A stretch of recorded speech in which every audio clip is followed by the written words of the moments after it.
La última pregunta, de Isaac Asimov.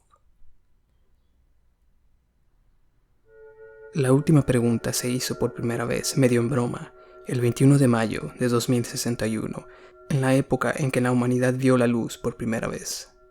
La pregunta fue el resultado de una apuesta de $5 entre tragos de whisky. Ocurrió de este modo. Alexander Adel y Bertram Lupov eran dos fieles servidores de Multivac. En la medida de lo posible, para un ser humano, conocían lo que había detrás del rostro frío, con sus ruiditos y sus lucecitas intermitentes. Un rostro de kilómetros de longitud, de aquella computadora gigante. Tenían al menos una vaga idea del plan general de relés y circuitos, que ya habían aumentado demasiado para que un solo ser humano pudiera comprenderlo en su totalidad. Multivac se autoadaptaba y se autocorregía. Tenía que ser así, pues ningún ser humano podría adaptarlo y corregirlo con la rapidez y la precisión suficientes. Así que Adel y Lupov cuidaban de esa máquina monstruosa de un modo ligero y superficial, pero de la mejor forma en que podrían hacerlo los hombres. Le suministraban datos, adaptaban las preguntas a sus necesidades y traducían las respuestas recibidas. Ellos y todos los que eran como ellos tenían derecho a compartir la gloria de Multivac. Durante décadas, Multivac había ayudado a diseñar las naves y a trazar las trayectorias que permitían al hombre llegar a la Luna, a Marte y a Venus. Pero los magros recursos de la Tierra no permitían que las naves llegaran más lejos. Se necesitaba demasiada energía para tan largas travesías. La Tierra explotaba el carbón y el uranio con creciente eficiencia, pero la cantidad de ambos minerales era limitada. De todos modos, Multivac aprendió gradualmente a dar respuestas más fundamentales a preguntas más profundas. Y el 14 de mayo de 2061, la teoría se transformó en realidad. La energía solar se almacenaba, se convertía y se utilizaba a escala planetaria. La Tierra al completo abandonó la combustión de carbón y la fisión del uranio y activó el interruptor que lo conectaba todo con una pequeña estación de 1,5 kilómetros de diámetro que giraba en torno a la Tierra y a media distancia de la Luna. Invisibles haces de energía solar brindaban energía a todo el planeta. 7 días no bastaron para empañar a esa gloria, y Adel y Lupov se las arreglaron finalmente para escapar de la función pública y reunirse en un sitio apacible y donde nadie los hallara. En los desiertos aposentos subterráneos en los que se encontraban las partes ocultas del poderoso cuerpo de Multivac. Sin asistencia, ociosamente, ordenando los datos con felices chasquidos perezosos, también la gran máquina se había ganado unas vacaciones y los muchachos lo entendían. Inicialmente no tenían intenciones de molestarla. Habían llevado consigo una botella y, en aquel momento, solo deseaban relajarse y compartir unos tragos. «Es asombroso», dijo Adel, con arrugas de fatiga en su ancho rostro. Revolvía su bebida con un palillo de vidrio, observando el torpe movimiento de los cubos de hielo. Toda la energía que jamás podremos usar de forma gratuita. Suficiente energía, si los deseáramos, para derretir la Tierra entera y transformarla en una gran gota de impuro hierro líquido, y sin echar de menos la energía así consumida. Toda la energía que podamos emplear eternamente, por y para siempre. Lupov la dio la cabeza. Era su gesto característico cuando quería llevar la contraria, y le apetecía llevar la contraria, en parte porque había tenido que cargar con el hielo y las copas. Para siempre no. Oh, demonios, pues casi para siempre, hasta que el sol se enfríe, Bert. Eso no es para siempre. De acuerdo, miles de millones de años, 20,000 millones, tal vez. ¿Satisfecho? Lupov se pasó la mano por el pelo ralo, como para comprobar que aún le quedaba cabello, y bebió un sorbo lento. 20,000 millones de años no es para siempre. Está bien, pero durará mientras estemos nosotros, ¿o no? También duraría el carbón y el uranio. Está bien, pero ahora podemos conectar todas las naves espaciales a la estación solar y pueden ir a Plutón y volver 1.000.000 de veces sin preocuparse por el combustible. No se puede hacer eso con carbón y uranio. Si no me crees, pregúntaselo a Multivac. No tengo que preguntar nada a Multivac, lo sé. Pues deja de subestimar lo que ha conseguido, le reprochó Adele. Lo hizo muy bien. ¿Quién lo niega? Lo que digo es que un sol no dura eternamente, eso es todo. Estaremos seguros durante 20.000 millones de años, pero ¿qué pasará después? Lupov señaló a su compañero con un dedo ligeramente trémulo. Y no me digas que nos conectaremos con otro sol. Hubo unos instantes de silencio. Adele se llevó la copa a los labios y Lupov cerró los ojos. Descansaron. Lupov abrió los ojos de golpe.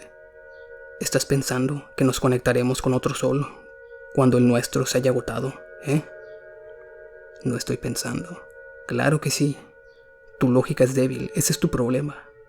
Eres como el tipo de ese chiste, que lo sorprendió un chubasco y corrió hacia un bosquecillo y se guarneció bajo un árbol. No estaba preocupado porque pensaba que cuando un árbol se empapara, podría refugiarse debajo de otro. Entiendo, dijo Adele. No grites. Cuando el sol se haya consumido, las otras estrellas también se habrán agotado. Ni que lo dudes, murmuró Lupov. Todo comenzó con la explosión cósmica original y todo terminará cuando todas las estrellas se apaguen. Algunas se consumen más pronto que otras. Caray, las gigantes no duran ni 100 millones de años. El Sol durará 20.000 millones de años. Y quizás las enanas duren 100.000 millones, por lo que pueda servirnos. Pero dentro de 1 billón de años todo estará a oscuras.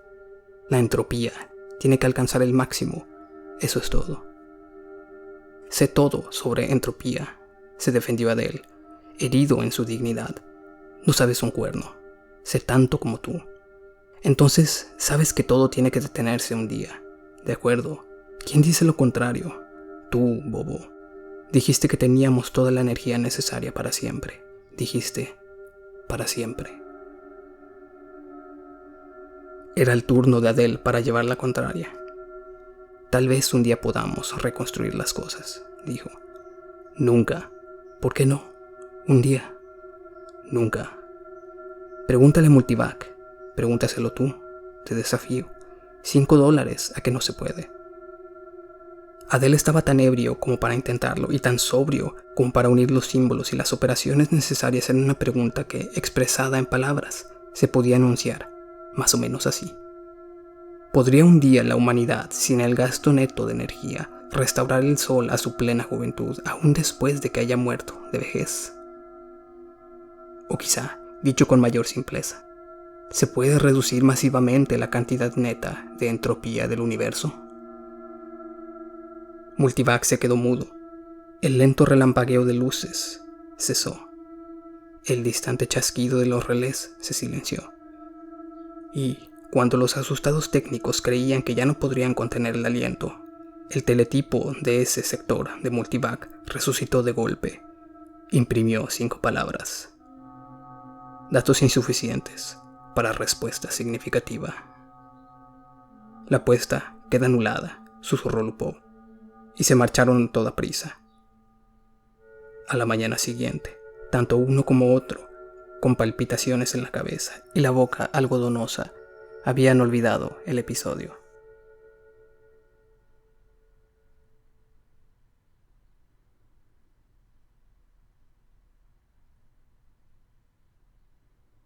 Yerrod, Yerrodin y Yerrodet primera y segunda miraban el cambio de la configuración de las estrellas en la pantalla mientras completaban su trayecto por el hiperespacio en el no tiempo.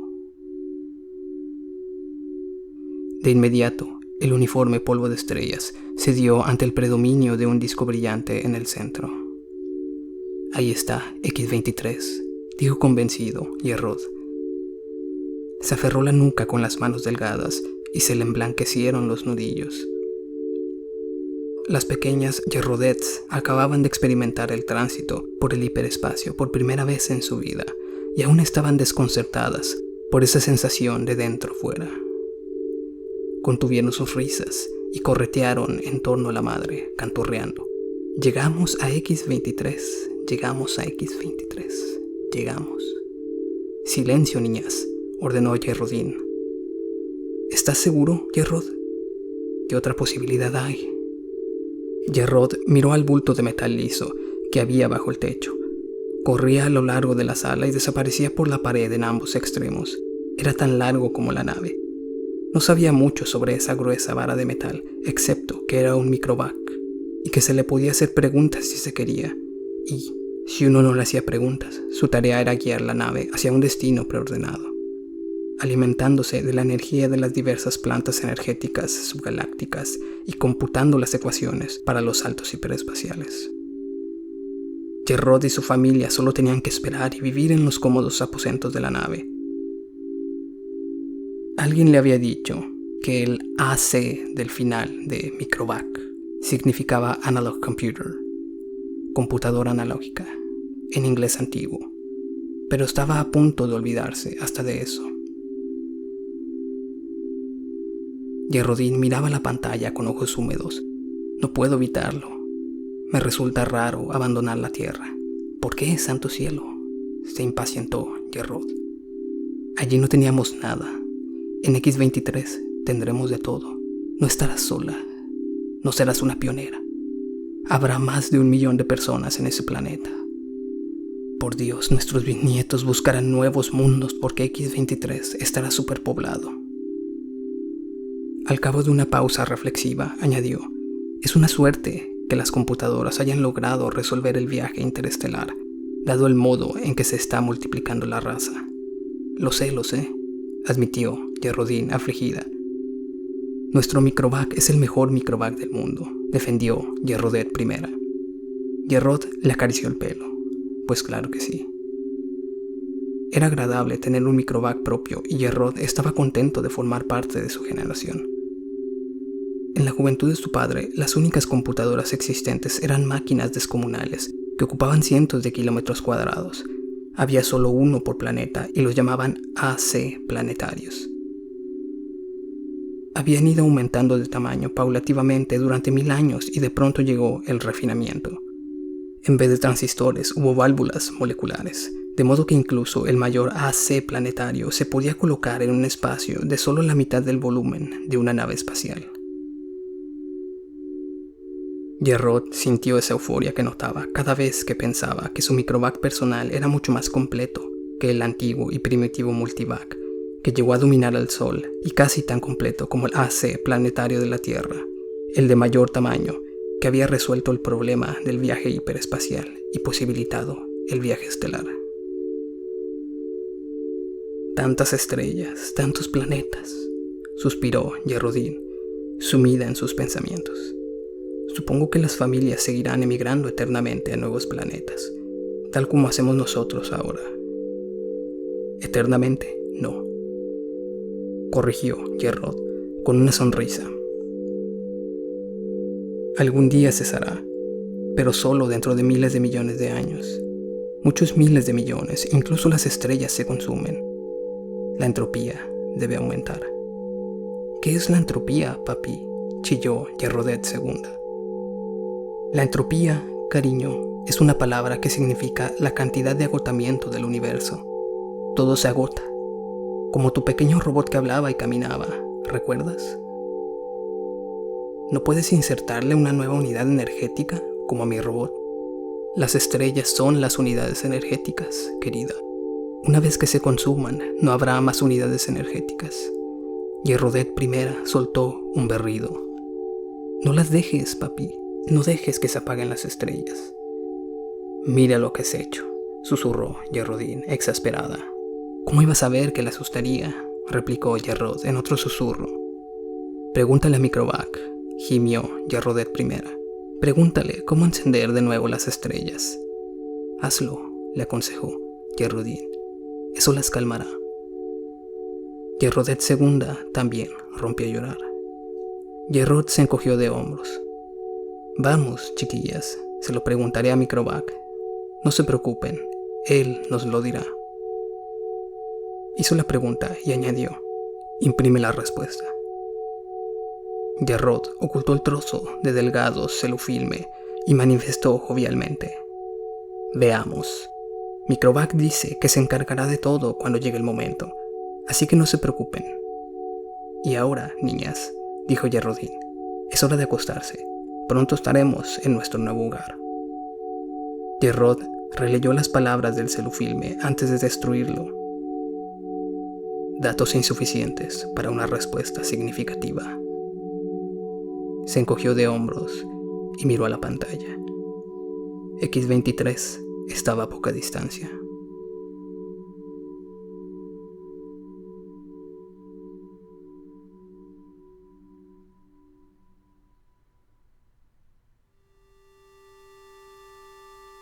VJ-23X de la Met miró las negras honduras del mapa tridimensional en pequeña escala de la galaxia.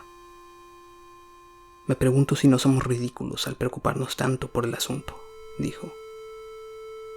MQ-17J de Nicron sacudió la cabeza. «No lo creo.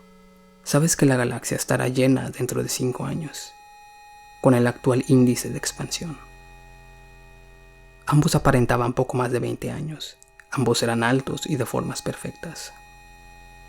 «Aún así», insistió VJ-23X, «no me decido a presentar un informe pesimista al Consejo Galáctico. Yo no pensaría en otro tipo de informe. Los alarmaremos un poco, tenemos que alarmarlos». VJ-23X suspiró. «El espacio es infinito. Hay 100.000 millones de galaxias a nuestra disposición. Más. 100.000 millones no es un número infinito, y cada vez son menos infinitas. Piénsalo. Hace 20.000 años la humanidad resolvió el problema de la utilización de la energía estelar, y pocos siglos después fue posible el viaje interestelar. La humanidad tardó millones de años en llenar un pequeño mundo, pero solo 15.000 en llenar el resto de la galaxia. Ahora la población se duplica cada 10 años. Eso es gracias a la inmortalidad, interrumpió VJ-23X. Muy bien, la inmortalidad existe y debemos tenerla en cuenta. Admito que esta inmortalidad tiene su lado desfavorable. El AAC galáctico nos ha resuelto muchos problemas, solo que al resolver el problema de impedir la vejez y la muerte, ha desbaratado las demás soluciones. Pero supongo que no querrás abandonar la vida. En absoluto, replicó MQ-17J con voz más suave. Aún no. No tengo edad suficiente. ¿Qué edad tienes tú? 223. ¿Y tú? Todavía no he cumplido los 200. Pero volviendo a mi argumentación, la población se duplica cada 10 años. Una vez que hayamos llenado esta galaxia, habremos llenado otra en 10 años. Otros 10 años y habremos llenado 2 más. En otra década, 4 más. Dentro de 100 años estarán llenas 1000 galaxias. Dentro de 1000 años, 1.000.000 de galaxias. Dentro de 10.000 años, todo el universo conocido. ¿Y entonces qué? Además, observó VJ-23X, está el problema del transporte. Me pregunto cuántas unidades de energía solar serán necesarias para desplazar galaxias de individuos de una galaxia a otra. Tú lo has dicho, la humanidad ya consume 2 unidades energéticas solares por año. La mayor parte se derrocha. A fin de cuentas, nuestra galaxia irradia 1000 unidades de energía solar anuales, y nosotros solo usamos 2. Concedido, pero es que incluso con un 100% de eficiencia, apenas nos alcanza. Nuestra necesidad de energía ascenderá en progresión geométrica, aún más deprisa que nuestra población. La agotaremos antes incluso de agotar las galaxias. Un tema interesante, muy interesante. Tendremos que construir nuevas estrellas a partir del gas interestelar. ¿O a partir del calor disipado?, preguntó irónicamente MQ-17J. Tal vez haya un modo de invertir la entropía. Deberíamos preguntárselo al AC galáctico. VJ-23X no hablaba en serio, pero MQ-17J sacó su contacto AC del bolsillo y lo puso en la mesa. Estoy medio decidido a hacerlo, dijo. Es algo a lo que la raza humana tendrá que enfrentarse algún día. Miró sombríamente el pequeño contacto, AC. Medía tan solo poco más de 30 centímetros cúbicos y tenía poco valor en sí mismo. Pero estaba conectado a través del hiperespacio con el gran AC galáctico que servía a toda la humanidad. Teniendo en cuenta el hiperespacio, formaba parte integral del AC galáctico. MQ-17J se preguntó si en algún día de su vida inmortal llegaría a ver el AC galáctico. Estaba instalado en un pequeño mundo propio y una telaraña de haces de fuerza sostenía la materia, dentro de la cual borbotones de submesones reemplazaban las antiguas y torpes válvulas moleculares. Pero a pesar de su diseño subetérico, el AC galáctico abarcaba 300 metros de diámetro. MQ-17J preguntó a su contacto, AC, ¿se puede invertir la entropía? Oye, no dije en serio que preguntaras eso, se sobresaltó VJ-23X. ¿Por qué no? Ambos sabemos que no se puede invertir la entropía. No puedes transformar la ceniza y el humo en un árbol. ¿Hay árboles en tu mundo? El sonido del AC galáctico les impuso silencio. Su aguda y bella voz salió por el pequeño contacto AC. No hay datos suficientes para dar una respuesta significativa. ¿Lo ves?, dijo VJ-23X. Y ambos hombres siguieron trabajando en el informe que debían presentar al Consejo Galáctico.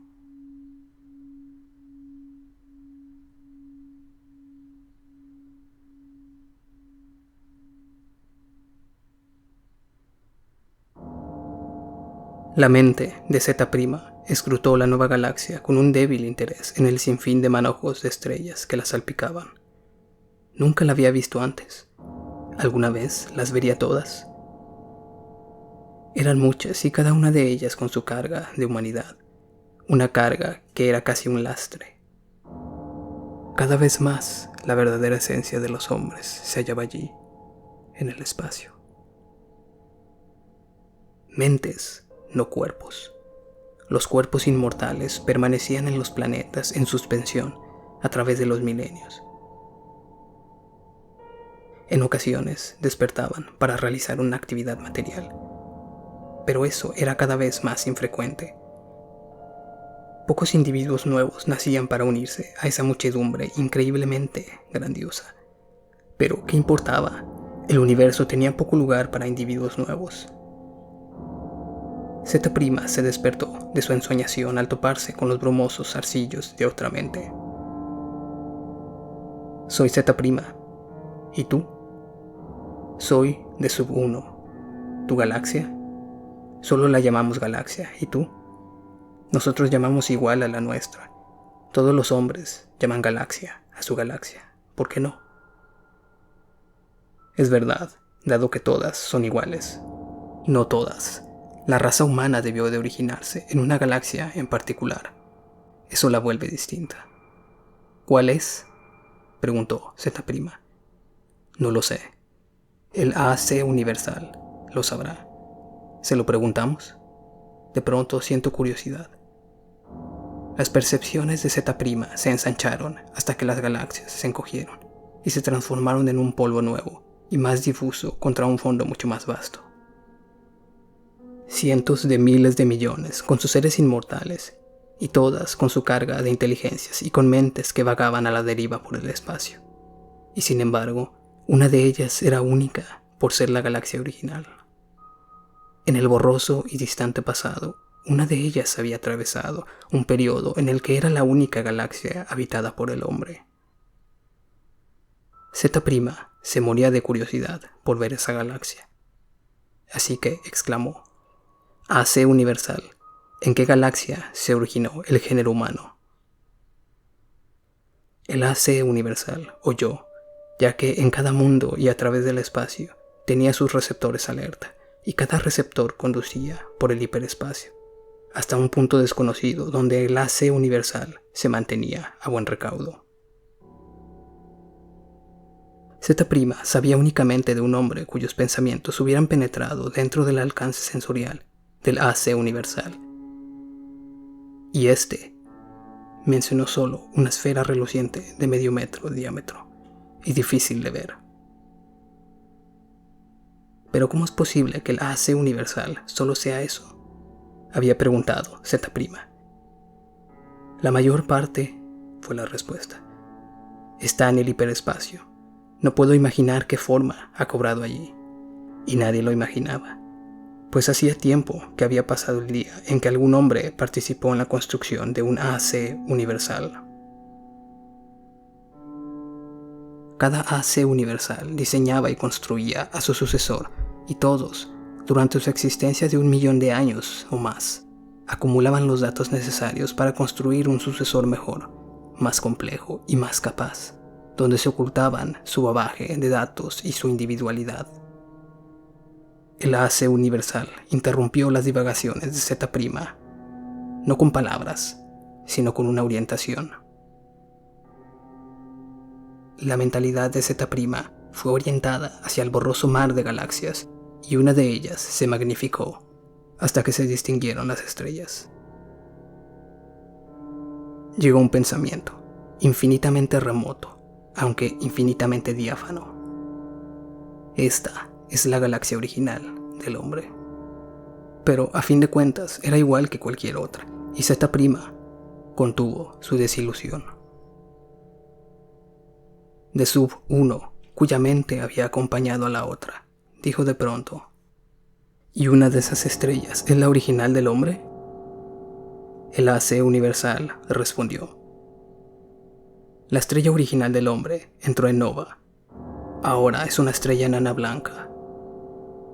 ¿Perecieron los hombres que la habitaban?, preguntó Z', sorprendido y sin pensar. El AC universal respondió: como siempre, en esos casos, se construyó un nuevo mundo para contener sus cuerpos. Sí, desde luego, asintió Z', pero aún así lo oprimió una sensación de pérdida. Su mente abandonó la galaxia original del hombre, se replegó y se perdió entre los borrosos puntos de luz. No quería verla de nuevo. ¿Qué pasa?, preguntó de Sub 1. Las estrellas agonizan. La estrella original ha muerto. Todas deben morir, ¿por qué no? Y cuando se haya agotado toda la energía, nuestros cuerpos morirán, y tú y yo con ellos. Eso tardará miles de millones de años. No deseo que ocurra, ni siquiera al cabo de miles de millones de años. AC universal. ¿Cómo se puede impedir que mueran las estrellas? ¿Estás preguntando cómo se puede invertir la dirección de la entropía?, observó de Sub 1 divertido. Y el AC universal respondió: aún no hay datos suficientes para dar una respuesta significativa. Los pensamientos de Z' regresaron a su propia galaxia. No pensó más en de Sub 1, cuyo cuerpo tal vez aguardara en una galaxia a 1 billón de años luz, o en una estrella vecina a la de Z'. No importaba. El abatido Z' comenzó a juntar hidrógeno interestelar para construir una pequeña estrella propia. Si las estrellas habían de morir algún día, al menos se podían crear otras.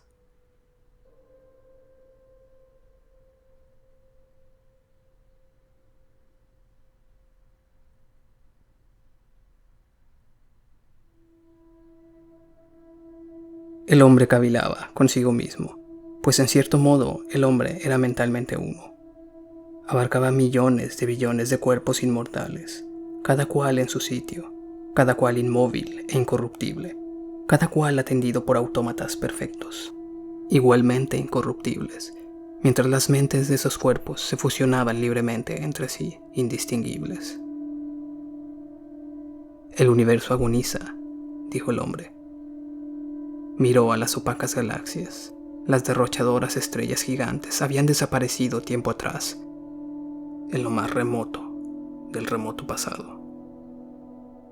Casi todas las estrellas eran enanas blancas en disolución. Se habían creado nuevas estrellas con el polvo interestelar, unas mediante procesos naturales y otras por obra del hombre, y también éstas agonizaban. Aún se podía fusionar estrellas enanas blancas para que las fuerzas desencadenadas por la colisión permitieran la creación de otras nuevas, pero solo una por cada 1000 enanas blancas destruidas, y éstas también tendrían su fin. Administrada con cuidado, según las instrucciones del AC cósmico, dijo el hombre, la energía que queda en el universo durará miles de millones de años. Pero aún así, dijo el hombre, con el tiempo todo llegará a su fin. Por mucho que se administre, por mucho que se estire, la energía gastada desaparece y no hay manera de reponerla. La entropía debe aumentar para siempre, hasta el máximo. ¿No se puede revertir la entropía?, preguntó el hombre. Preguntemos al AC cósmico. El AC cósmico lo rodeaba, pero no en el espacio, ni siquiera un fragmento se alojaba en el espacio. Estaba en el hiperespacio, hecho de algo que no era materia ni energía. La cuestión de su tamaño y su naturaleza ya no tenía sentido en términos que el hombre pudiera comprender. AC cósmico, dijo el hombre. ¿Cómo se puede revertir la entropía? El AC cósmico respondió. Aún no hay suficientes datos para dar una respuesta significativa. Reúne datos adicionales, ordenó el hombre. El AC cósmico respondió. Lo haré. Llevo 100.000 millones de años haciéndolo. Esta pregunta se nos ha planteado muchas veces a mis predecesores y a mí. Todos los datos de que dispongo siguen siendo insuficientes. ¿Llegará el momento en que habrá datos suficientes?, preguntó el hombre. ¿O el problema es insoluble en todas las circunstancias concebibles? El AC cósmico respondió. Ningún problema es insoluble en todas las circunstancias concebibles. ¿Cuándo tendrás datos suficientes para contestar la pregunta? El AC cósmico respondió. Aún no hay datos suficientes para dar una respuesta significativa. ¿Seguirás trabajando en ello? El AC cósmico respondió.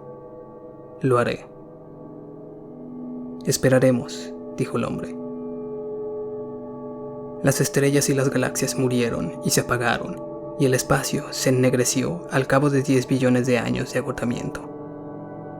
Individuo por individuo, el hombre se fusionó con AC y cada cuerpo físico perdió su identidad mental de un modo que no era una pérdida, sino una ganancia.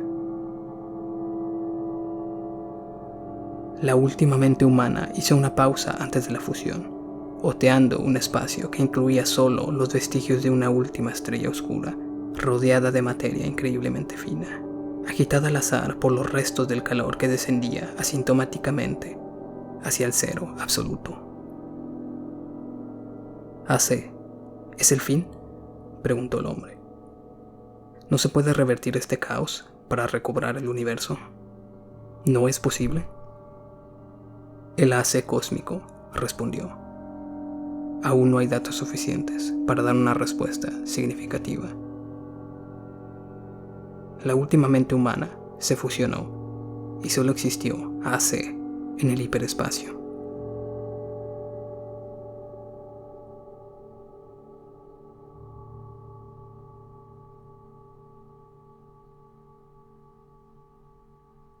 La materia y la energía habían cesado, y con ellas el espacio y el tiempo. AC existía solo para responder a la última pregunta que nunca se había respondido desde la época en que un técnico medio ebrio, 10 billones de años atrás, se la había planteado a una computadora que era al AC lo que el hombre era el hombre. Todas las demás preguntas estaban respondidas, pero mientras no se respondiera esta última pregunta, AC no se liberaría de su conciencia. Había recogido todos los datos posibles, no quedaba nada por recoger. Pero aún le faltaba correlacionar y ensamblar los datos en todas las relaciones posibles.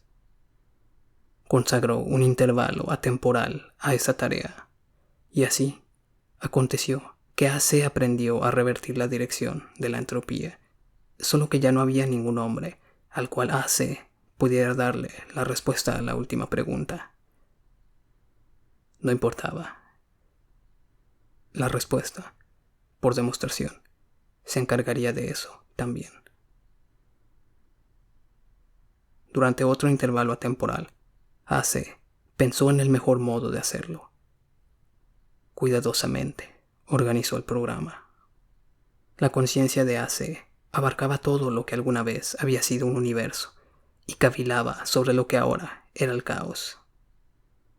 Debía ir paso a paso.